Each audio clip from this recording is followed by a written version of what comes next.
Salam Sang Raja. Bab 92. Transformasi misterius gua bawah tanah. Di koridor yang dalam, Kapten Pasukan Pengawal Raja, Peter Chech, mengekspos tubuh bagian atas yang kuat. Otot-ototnya menonjol seperti batu, dan tubuh bagian bawahnya memakai desain V, yang merupakan celana lurus yang baru-baru ini menyapu seluruh kota Chambord sebagai pemimpin mode. Dia melambaikan palu besi raksasa setidaknya 500 kg seperti kincir angin. Dalam deru suara keras, warna kuning kotor dari otot-ototnya berkedip, dan Chech seperti eksavator humanoid yang kejam, menghancurkan pagar baja dalam suara gemuruh yang tak berujung dan disebabkan oleh pekerjaan penghancuran. Pada saat ini, Chech telah sepenuhnya mencerna sisa-sisa Hulk Potion tertinggal di dalam tubuhnya, dan warna hijau samar di permukaan kulitnya telah menghilang. Dia juga telah menghapus kondisi mental yang menyedihkan dari sebelumnya dan membuat otot-ototnya menguat. Selain kekuatan fisiknya, melalui latihan keras selama berhari-hari, ia bahkan kembali ke kekuatan bintang 2 masa lalunya. Untuk dapat pulih ke puncak kekuatannya hanya dalam selusin hari, itu terutama berkaitan dengan kekuatan yang awalnya dia miliki. Di masa lalu, Chech diakui sebagai yang nomor satu di antara dua bintang dalam hal pertahanan dengan gaya pedang lockdown horizontal kedap udara. Selain itu, ia awalnya memiliki beberapa bakat dalam hal memimpin pasukan, jadi pemulihan Chech berarti bahwa Fei mendapatkan bakat lain yang bisa memimpin pasukan sendiri selain Brook. Tubuh gemuk pejabat penjara olek bolak-balik di antara kerumunan. Petugas penjara itu juga membuka bagian atas tubuhnya, dan setiap kali ada batu atau baja besar yang tidak bisa digerakkan karena terlalu berat, Olek akan menggoyang-goyangkan lemak secara pribadi bergabung untuk membantu, memamerkan kekuatan besar yang ia peroleh setelah ditransformasikan dengan Hulk Potion. Sama seperti Fei, orang ini juga suka pamer. Setiap kali mendengar tentara berseru dan berbicara, Olek akan selalu terlihat menang. Mungkin itu juga karena jenis hati ini, bahwa meskipun kekuatannya tetap di sekitar 1 bintang, kekuatan fisiknya telah benar-benar tumbuh menjadi 2 bintang, seolah-olah ia menghabiskan semua efek dari Hulk Potion ke transformasi tubuh fisiknya. Saat ini, Olek bahkan memiliki aroma ganas dan kokoh dan mengembangkan six-pack, benar-benar berubah dari citra pria gemuk yang menjengkelkan dari setengah bulan yang lalu. Melihat dari jauh bagaimana Sigek serakah dan pengecut ini benar-benar menjadi dekat dengan para prajurit dan bahkan mendapat rasa hormat dari para veteran, Fei sedikit terkejut, tetapi juga puas bahwa Olek mulai memperbaiki image tentang dirinya, tetapi tidakkah dia berlari agak terlalu cepat?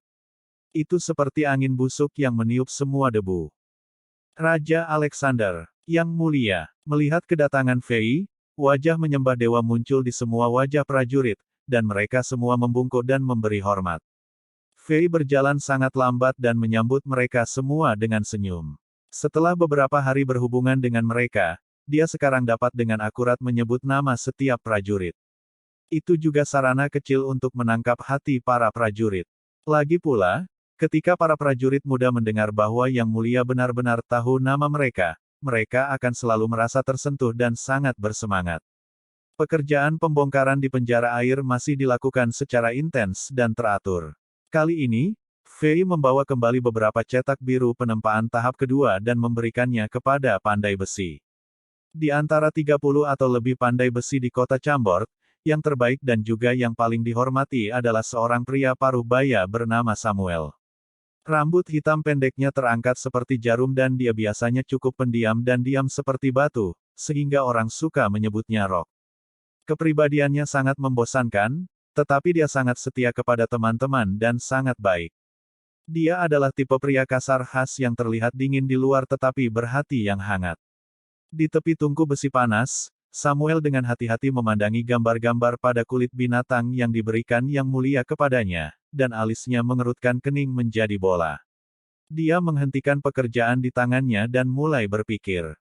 Dia kadang-kadang terkejut dan kadang-kadang bingung, dan dua ekspresi wajah itu terus bergantian. Melihat betapa menarik wajahnya, Fei menjelaskan gambar-gambar itu satu persatu, dan kemudian juga dengan hati-hati mengingatkan masalah terperinci yang hal-hal membutuhkan perhatian selama proses penempaan. Samuel tetap diam. Bakatnya sangat tinggi sebagai pandai besi, dan dia hampir selalu bisa memahami petunjuk singkat tersebut. Setelah mendengar penjelasan Fei sampai akhir, dia akhirnya lebih memahami apa yang harus dilakukan sambil terus mengangguk. Yang mulia, kami yakin bisa membuat alat-alat besi ini dalam 10 hari. Fei tersenyum dan berkata, hari-hari ini kalian benar-benar bekerja keras. Waktu sangat sempit dan tugasnya berat, jadi jika kalian memiliki permintaan pembayaran atau akomodasi, silakan meminta itu kepada Oleg dan dia akan menyiapkannya. Setelah mendengar janji yang mulia, para pandai besi bersorak. Fei dengan hati-hati memeriksa seluruh gua bawah tanah, membuat sedikit penyesuaian pada desainnya sesuai dengan situasi aktual, dan kemudian memanggil Cech dan Oleg dan bersama-sama berjalan menuju aula istana raja yang sudah didirikan di aula batu raksasa. Dia memiliki sesuatu untuk dikatakan kepada mereka berdua. Tapi, ketika Fei berjalan melewati tungku besi, dia tiba-tiba memiliki ide lain. Bahkan, Samuel dan pandai besi lainnya di kota Chambord sedang menempa beberapa alat berat skala besar. Mereka sedikit sederhana dan lebih mudah untuk dipalsukan, tetapi untuk roda gigi kecil, sekrup, dan bagian kecil yang sulit dan sulit lainnya, Fei memberikannya kepada Charsi pandai besi perempuan di dunia Diablo sehingga mereka tidak akan menjadi masalah. Ketika saatnya tiba, dia hanya perlu memikirkan cara untuk menukar barang-barang ini dari dunia Diablo. Namun, menukar barang dari dunia Diablo terlalu mahal dan membutuhkan banyak koin emas.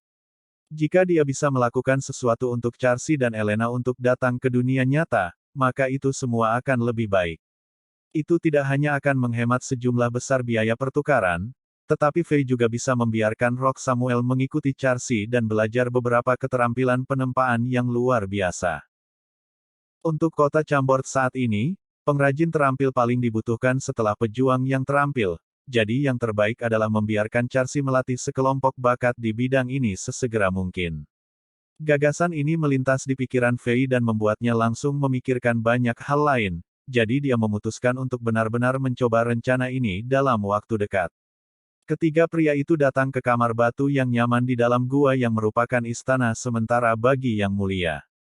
Fei mengambil sebotol lagi, Hulk Potion, dan memberikannya kepada Cech, membiarkannya mengikuti metode sebelumnya untuk sekali lagi mencairkannya ke dalam air jernih dan membiarkan para prajurit tanpa sadar meminumnya. 100 prajurit ini sekarang adalah pasukan rahasia kota Chambord. Setelah meminum ramuan selama tahap pertama, tubuh mereka telah diubah hampir ke titik di mana mereka siap untuk transformasi kedua. Sayangnya, karena orang-orang seperti Cech dan Brook mengambil dalam jumlah besar untuk dosis pertama mereka, potensi mereka telah terungkap sepenuhnya, sehingga mengambil Hulk Potion lagi tidak akan memiliki efek lagi. Jika Fei ingin meningkatkan kekuatan mereka lebih jauh, dia perlu memikirkan cara lain. Cech memegang Hulk Potion, dan hendak pergi ketika Fei tiba-tiba memikirkan sesuatu.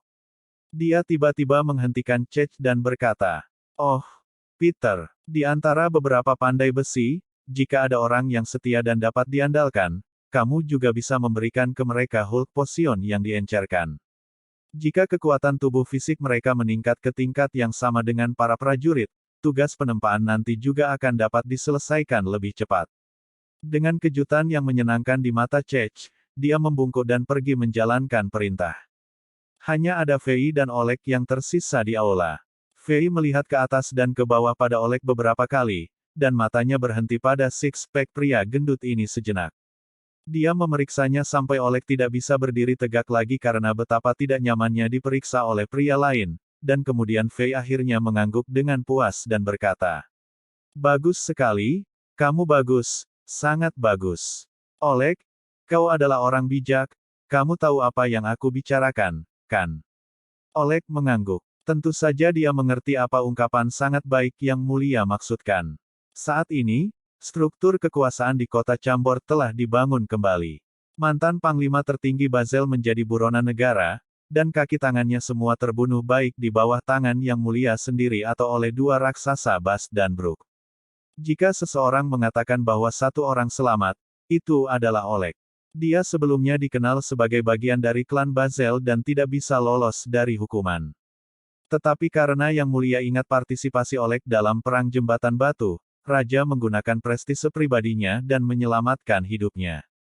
Yang Mulia selalu berharap bahwa Oleg dapat direformasi dan menggunakan tindakan untuk mengubah cara orang memandangnya dan mencari pengampunan mereka dan akhirnya bergabung dengan kelompok terkemuka di kota Chambord. Jika tidak, meskipun mendapat dukungan Yang Mulia, keberadaan Oleg akan selalu menjadi duri, berakar dalam di dalam kekuatan inti kota Chambord dan berpotensi menyebabkan perselisihan internal. Oleg sudah lama memahami perencanaan keras Raja Alexander. Setidaknya dia memiliki caranya sendiri untuk mengelola hubungan dengan orang-orang dan secara alami tahu bagaimana memenangkan pengakuan dari Brooke dan orang-orang baik lainnya. Jadi selama periode waktu ini, dia berusaha sangat keras untuk melakukan segalanya dengan benar, dan dia memang melakukan banyak perbuatan baik yang akhirnya berpengaruh, membantunya mendapatkan pengakuan dari sebagian besar orang di kota Chambord. Terima kasih Yang Mulia atas kesempatan reformasi. Memikirkan semua itu, pria gemuk ini berlutut ke tanah dan mencium sepatu Fei. Pada saat inilah ia menemukan kedamaian hatinya dan akhirnya mengerti bahwa hanya jika tulang belakang selalu tegak dan dengan hormat ditekuk di depan Yang Mulia, itu dapat dianggap sebagai penghormatan sejati. Sebaliknya, tulang belakang yang bisa menekuk kapan saja tidak akan berarti banyak di depan rajanya. Itu tidak akan menjadi kemuliaan, melainkan sebuah penghinaan. Bersambung.